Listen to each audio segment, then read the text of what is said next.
The lights in the diamond store seemed almost too bright now, each reflection bouncing off the glass cases like a cruel reminder of everything that had just happened. Malik stood still, the weight of the small velvet box in his palm feeling heavier than any stone he had ever carried. His breath came slow, almost hesitant, as he stared down at the glittering ring inside a promise he had intended for someone who had shattered him only hours earlier. The woman beside him, Alina, glanced at him, her brows knitting with curiosity and concern. She had been a friend for years, always at the periphery of his life, never stepping into the center. But now, somehow, she was here. The betrayal still stung, the image of Amara in the arms of another man replaying in his mind in an endless, merciless loop.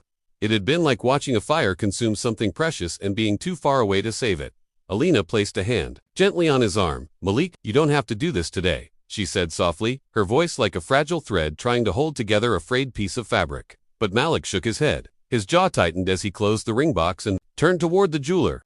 "I do," he said simply, and those two words felt like both an ending and a beginning. The jeweler, an older man with careful eyes, brought forward another tray of rings as if sensing that something had shifted. Malik, however, didn't look at them. His mind was already making decisions that his heart was still catching up to. In his mind, the scene with Amara replayed her laughter, not with him, but with someone else. The way she didn't even try to explain when he confronted her, the way she looked at him like she'd already moved on. He had given her years, time, trust, dreams, and she had thrown them away without hesitation. Alina wasn't supposed to be part of this story. She wasn't supposed to be the one standing next to him in a diamond store.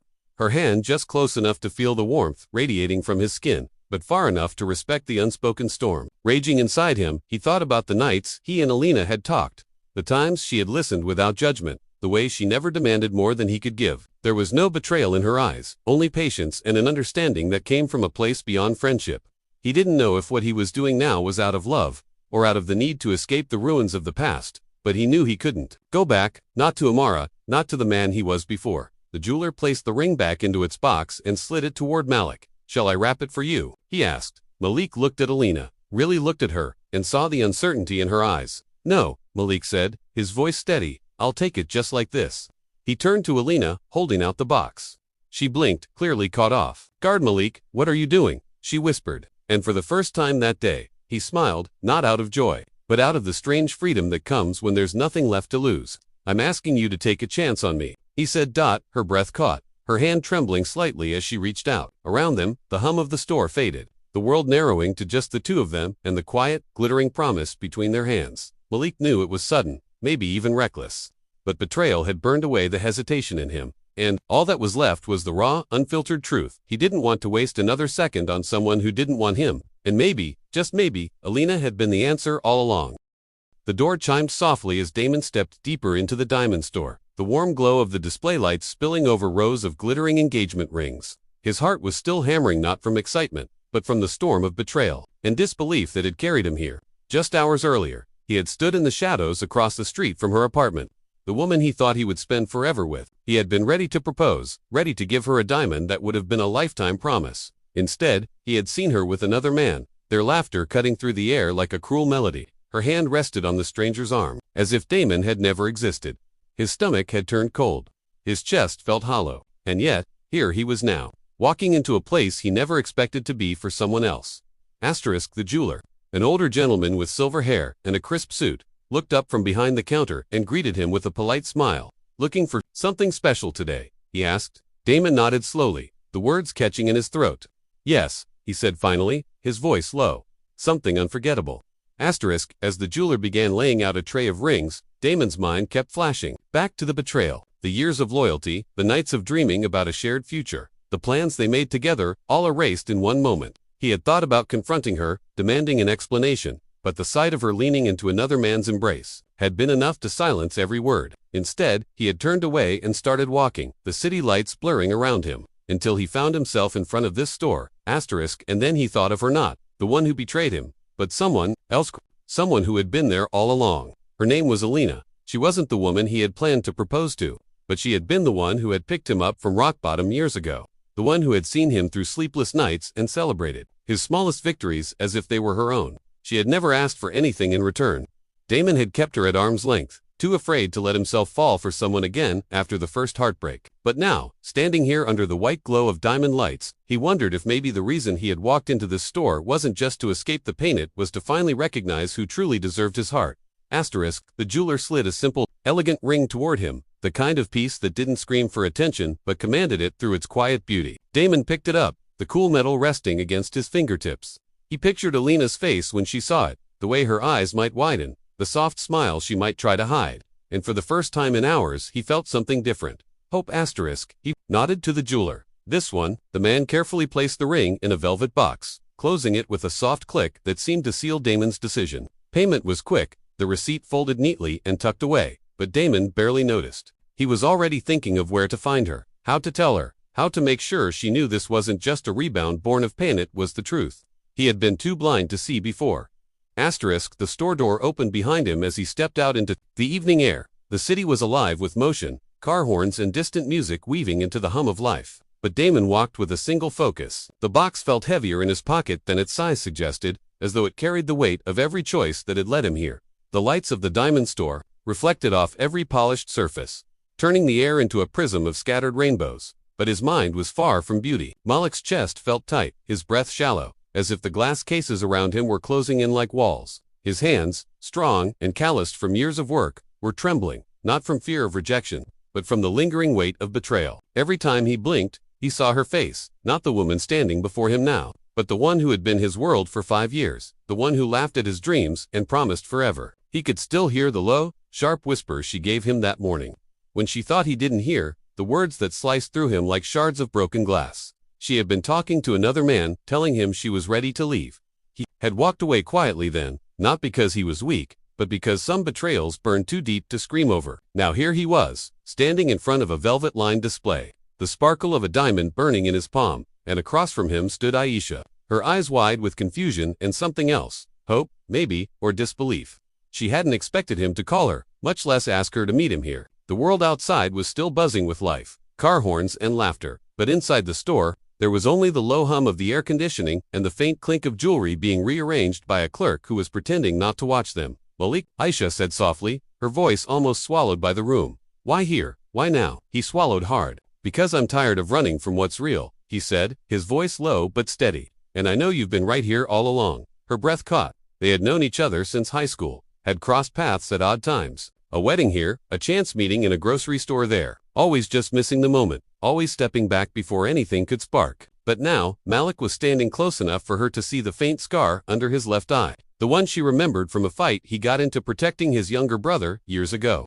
She could feel the heaviness in him, but also the determination. Took a deep breath, the kind you take before jumping into deep water. I'm not going to pretend my heart isn't broken, he said, his voice thick, but I also know it's still beating. And it's beating for you. The clerk had stopped rearranging the display. Even strangers could feel the gravity of this moment. Malik's hand opened slowly, revealing the diamond ring inside the small box. The gem caught the light like it had been waiting for this exact second to shine. You deserve to be chosen, without hesitation, Malik said, his eyes locked on hers. You deserve a man who shows up without making you guess, who knows what he wants and isn't afraid to say it. I should have been that man a long time ago. Aisha's lips trembled, her fingers curling at her sides. For a long moment, she didn't speak. She looked at the ring, then at him, then at the floor, as if trying to find her balance in the storm that had just swept through her life. Finally, her eyes lifted to meet his again, and there was something different in them, not the hesitation of the past, but a spark of belief.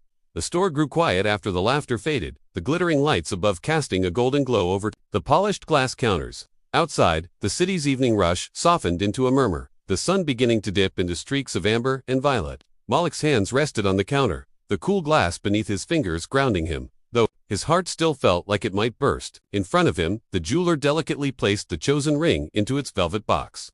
The diamond caught the light, scattering it into 1,000 shards that danced on the walls.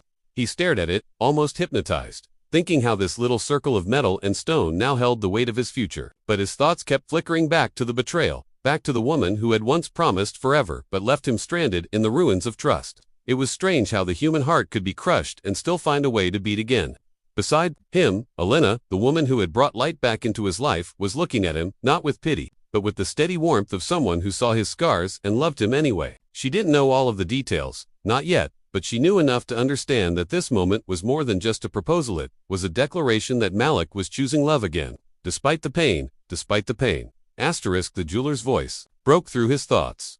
Shall I wrap it for you? Malik nodded, his throat tightening. As the man worked, Malik glanced at Alina. She had been browsing the store earlier, pretending not to notice the way he moved with nervous energy. But now her eyes were locked on him. Something in her gaze made him feel seen in a way he hadn't felt in years. His mind drifted, unbidden, to the night he discovered the betrayal, cold rain pelting his skin, his phone buzzing in his hand with the message that shattered him. That was a different Malik. That man had thought love was safe, permanent, untouchable. This Malik understood love was fragile, and that made it all the more precious. Asterisk, when the jeweler handed over the small, elegant bag, Malik took it carefully, as though afraid the weight of it might slip from his hands. He paid without hesitation, the metallic click of the register sealing the transaction. As they stepped out of the store, the crisp evening air wrapped around them. The streets were glowing under the lamplight, the world moving in slow motion as Malik reached for Alina's hand. He felt the warmth of her palm against his and knew that this right here was the beginning of something unshakable. Asterisk, he led her toward the park, where the faint sound of water trickling from the old stone fountain filled the air. It was a place he had come to after the heartbreak, a place where he sat on cold benches and tried to piece himself back together. Tonight, it would mean something entirely different. He could feel the words building in his chest, not rehearsed, not polished, but raw and real. As they reached the fountain, the light from the nearby lamppost casting silver over the ripweight for the lights of the diamond store reflected off every polished surface, turning the air into a prism of scattered rainbows. But his mind was far from beauty.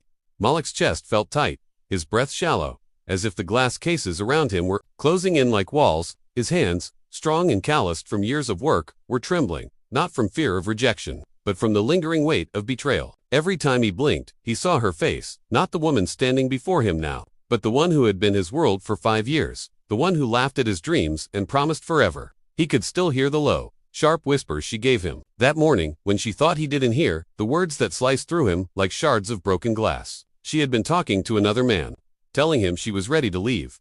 He had walked away quietly then, not because he was weak, but because some betrayals burned too deep to scream over. Now here he was, standing in front of a velvet-lined display, the sparkle of a diamond burning in his palm, and across from him stood Aisha, her eyes wide with confusion and something else, hope, maybe, or disbelief. She hadn't expected him to call her, much less ask her to meet him here. The world outside was still buzzing with life, car horns and laughter, but inside the store, there was only the low hum of the air conditioning and the faint clink of jewelry being rearranged by a clerk who was pretending not to watch them. Malik, Aisha said softly, her voice almost swallowed by the room. Why here? Why now? He swallowed hard. Because I'm tired of running from what's real, he said, his voice low but steady. And I know you've been right here all along. Her breath caught. They had known each other since high school, had crossed paths at odd times. A wedding here, a chance meeting in a grocery store there, always just missing the moment, always stepping back before anything could spark. But now, Malik was standing close enough for her to see the faint scar under his left eye,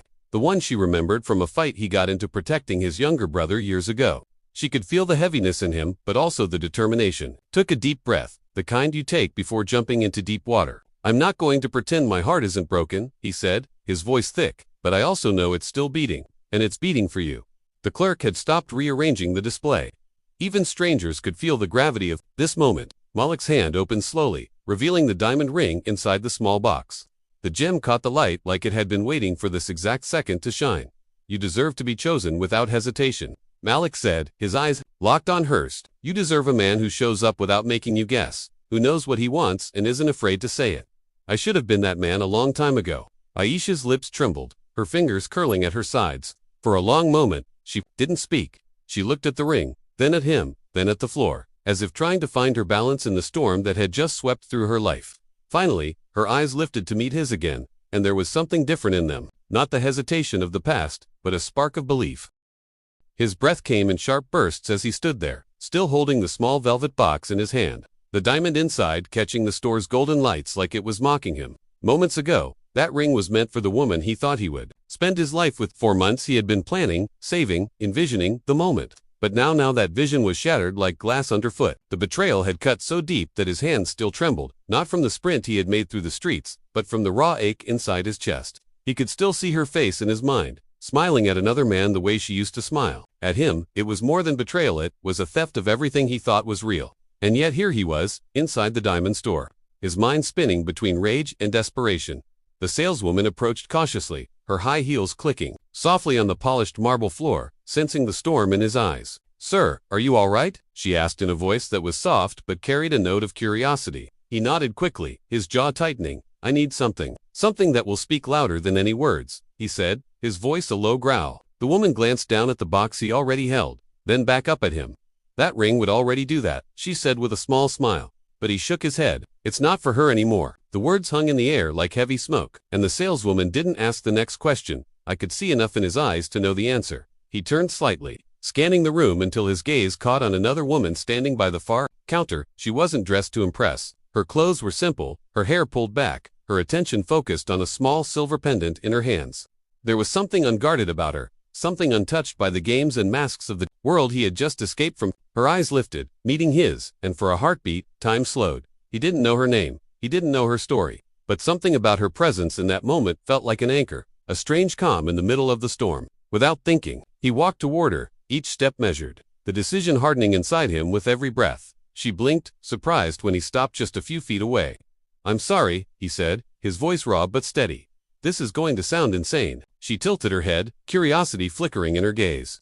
"Try me," she said softly, and so he did. In a rush of words, he told her about the woman he had loved, the betrayal he had just witnessed, the ring still warm in his hand from being carried here in the hope of forever. And then, with the madness of grief still swirling in his veins, he opened the box and held it toward her. "I don't even know you," he said, "but something tells me you're not the kind of person who would do what she did. I can't give this ring to her, but maybe I can give it to someone who still believes in something real." Her eyes widened, her fingers tightening on the pendant she'd been holding. Around them, the quiet hum of the store seemed to fade. The sales staff, the security guard near the door, even the couple browsing wedding bands in the corner all seemed to vanish into the background. It was just the two of them, standing in a strange collision of fate neither could have predicted. "Why me?" she finally whispered. He shook his head. "Because right now, I need to believe someone still deserves this." Her lips parted, but she didn't speak. Her gaze moved from his eyes to the ring, then back again. She could see the pain etched into his face, the kind of pain that doesn't just fade with time. She could also see something else resolve, a desperate determination not to let that pain consume him entirely. And maybe, just maybe, she saw a piece of herself in him. Slowly, she reached out and touched the box, her fingers brushing his. It was a small gesture, but it sent a strange warmth through the cold he'd been carrying all day. The afternoon sky hung heavy with clouds, the kind that promised rain but held it back like a cruel tease, and the streets shimmered with the fading warmth of the sun.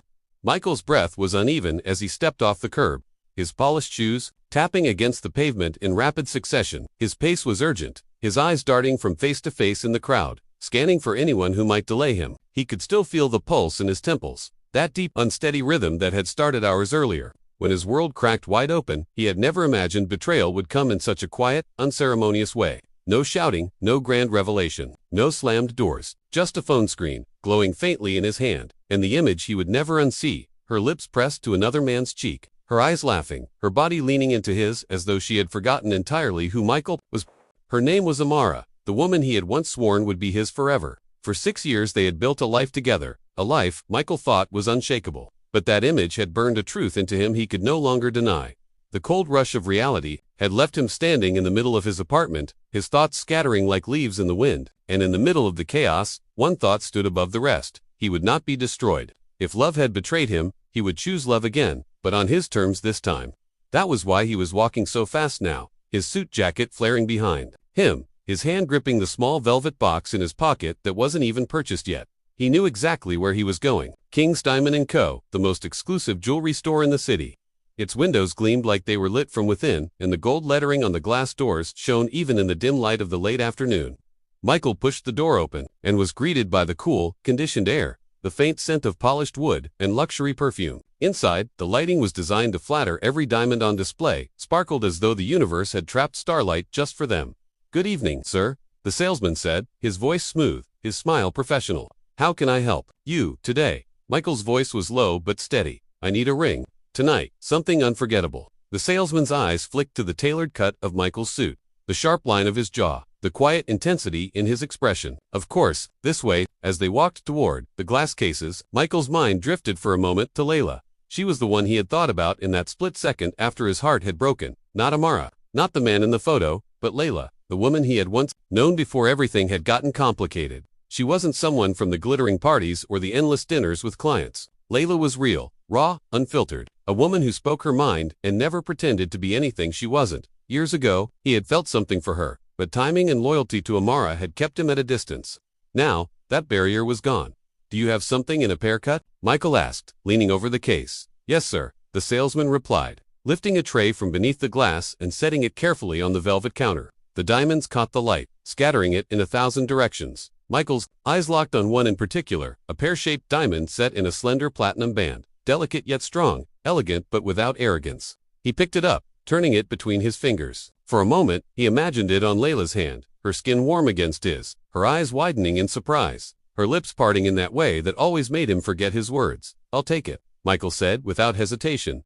The salesman nodded, already moving to package it. "Would you like it wrapped?" "No, I'll give it to her tonight." And as he stood there, the memory of the betrayal was still there, sharp and fresh. But it no longer felt like the center of his story. This wasn't about running from the pain anymore. This was about running towards something better, something true. The rain had begun to fall harder by the time Malcolm stepped off the curb, his polished shoes splashing into shallow puddles that mirrored the neon lights of the street. The city around him was alive with the hum of car engines, the occasional honk, and the murmured chatter of pedestrians rushing under umbrellas. But to him, it was all muffled, like the world was behind a glass wall. His mind was trapped in the weight of what had just happened. The moment betrayal had wrapped itself around his chest like a vice, stealing his breath, his certainty, his future.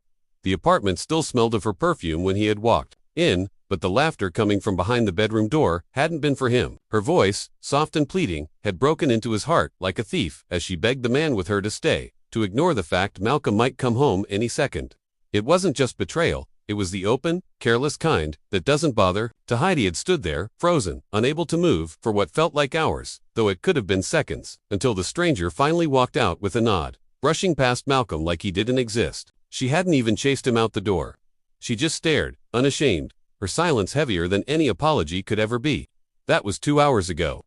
Now he was walking through the storm without a destination, the cold water soaking into his jacket, his fingers tightening around the small velvet box in his pocket. The ring inside had been chosen after weeks of saving, planning, and imagining a life with her. It was supposed to be a symbol of forever, but now it felt like a cruel joke pressed against his palm.